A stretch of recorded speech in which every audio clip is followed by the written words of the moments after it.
Не успеа во Вашингтон, ама сега екс-министерот за внатрешни работи Љубомир Фрчковски ќе се вдоми во мисијата на Обединетите нации во Њујорк. По 3 години на тегања, колку што и празно амбасадорското место, шефот на државата Стево Пендаровски одлучи да го заобиколи парламентот и да потпише указ со кој Фрчковски ќе се испрати директно во Њујорк. Пред месец и половина Министерството за надворешни работи испрати втора писмен пат замолница до надлежната собраниска комисија, рече ве молиме за овој човек немате закажана седница.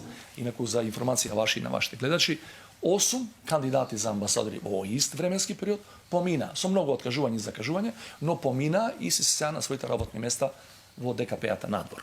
Само за Фрчковски беше направен исклучок и немаше никаква најава дека ќе се закаже седница. Председателот на Комисијата за надворешни работи Антонио Милошовски пак вели дека Пендаровски незаконски го праќа Фрчковски во амбасадорска мисија.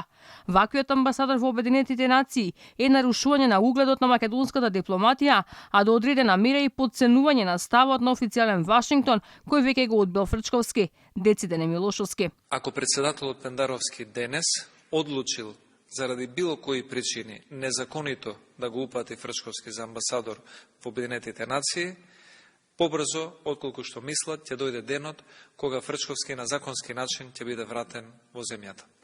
И втората работа, досега е невиден преседан и прв пат во македонската дипломатска историја за амбасадор во Обединетите нации да се испраќа личност која што била одбиена од официјален Вашингтон. За експертите, одлуката на Пендаровски е невиден преседен, наместо јавноста преку расправа во Комисијата за надворешни работи да разбере кој е Фрчковски кој треба да ја представува Македонија, шефот на државата со политичка одлука одлучи да го заобиколи целиот процес и со указ да го испрати на амбасадорското место, вели за Алфа поранишниот амбасадор Ивица Буцевски. Посебно кога станува за политички именувани амбасадори, чинот на расправа во собранието е благороден, е добар.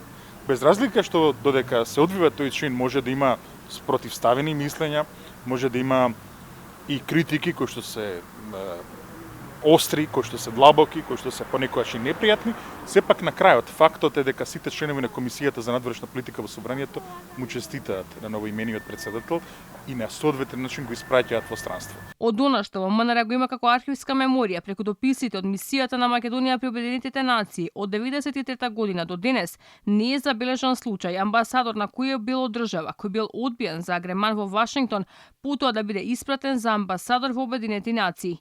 Инаку Фрчковски не успеа да ја добие амбасадорската фотелја во САД, откако беше спроведена цела кампања дека тоа е лошо решение за таа позиција. Па сега во нов обид ќе се вдомува во седиштето на Обединетите нации.